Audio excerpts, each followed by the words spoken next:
Good morning mga ka-TV. Andito tayo, nagbibideo tayo mag-vlog ako sa gagawin kong yung isda, kasi maraming isda ngayon dito sa amin, kasi tabi lang kami ng dagat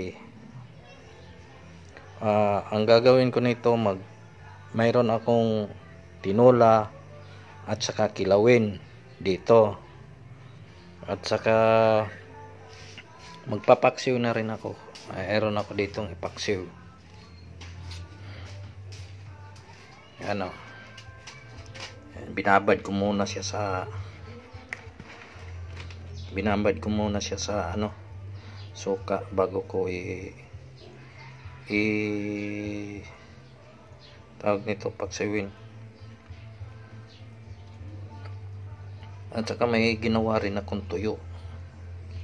Nag-try ako ng magawa ng tuyo. Tingnan nyo yung gawa ko ditong tuyo. Tingnan natin, nandun na, nakabilad na.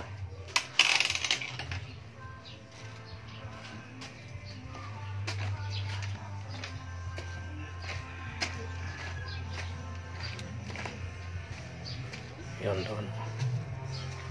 Andun o.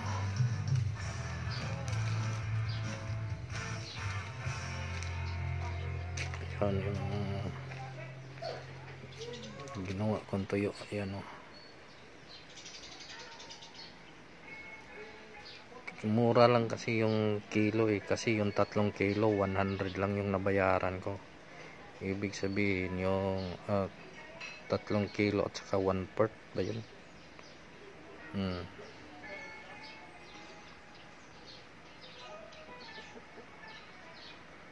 Yun o.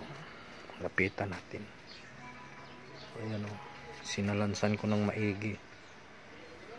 May nahulog pa ng isa dyan babantayan ko to ngayon maghapon, kasi baka biglang umulan. Sana naman hindi umulan, para matuyo siya agad. Ang pagproseso nito, paggawa ng tuyo, suka, asin at saka bawang.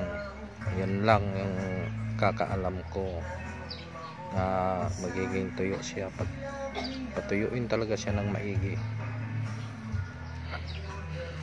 Kanina paglabas ko galing dito sa bahay, salubong ako agad ng nagtinda ng isda. 3 kilo at saka 1/4, 100 lang daw. Din bumili na ako. Ito, mabango. Thank you for watching.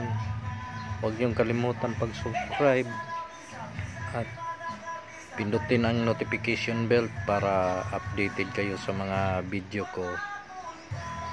Maraming salamat po. Magandang umaga.